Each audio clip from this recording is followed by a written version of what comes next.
A downpour of heavy rain which lashed about 45 minutes flooded parts of Johannesburg on Friday afternoon, causing severe damage to property, businesses and submerging cars.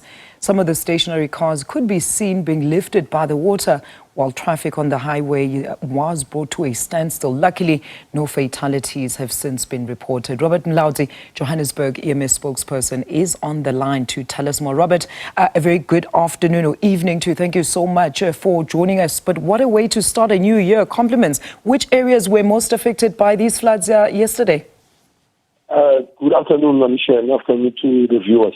Yes, we did receive a lot of rainfall last night, which mostly affected in our city, affected the area of Alexander. There were also a number of shops, about 5 shops, which were affected in Maboneng area, where when we had that flooding, those shops were flooded, and also some vehicles which were traveling along that street, they were also trapped in that floods. But we managed to rescue the occupants of those vehicles unharmed. There was also a wall which collapsed into some vehicles, about 2 vehicles in Alex, and also there were no injuries. So I would say, in short, that was the incidents which we had to respond to of last night. We're still pleading with our motorists out there to say we are told that we must still receive a lot of rainfall, maybe overnight, to make sure that while driving, try and avoid areas which might be flooded, because we have seen that most of the vehicles which were trapped were the vehicles who were trying to cross those areas which were flooded. So we're also pleading with our residents in mostly our low-lying areas, which is mostly our informal settlements, to try and avoid crossing river streams, since now the water levels are much more higher now, and also to monitor young kids to stay away from these areas.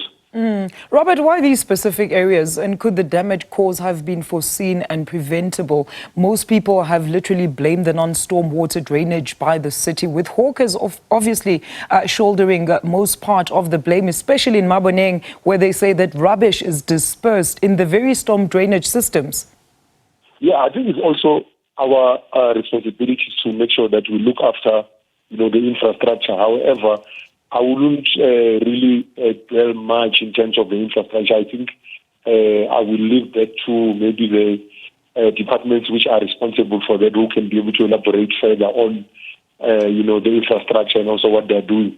But from our side, as the fire service, I think to make sure that we create awareness to our residents.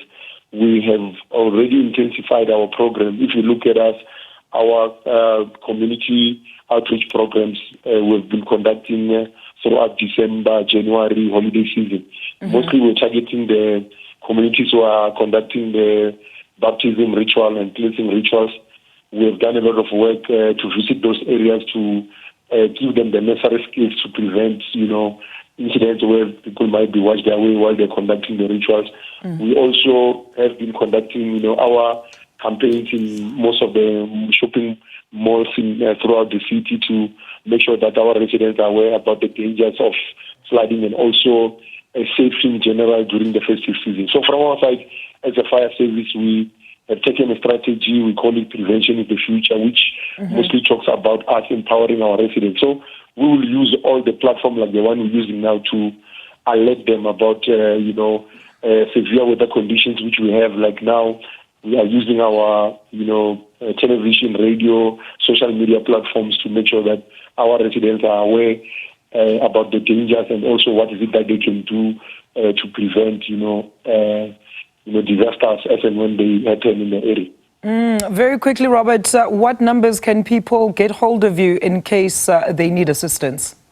Yes, our call center number for any life-threatening emergencies is 011 375 5911. 011 375 5911. All right, Robert, thank you so much for that update. That is Robert Mulaudzi, Johannesburg EMS spokesperson there, talking to us on the devastating storm that hit parts of Johannesburg yesterday.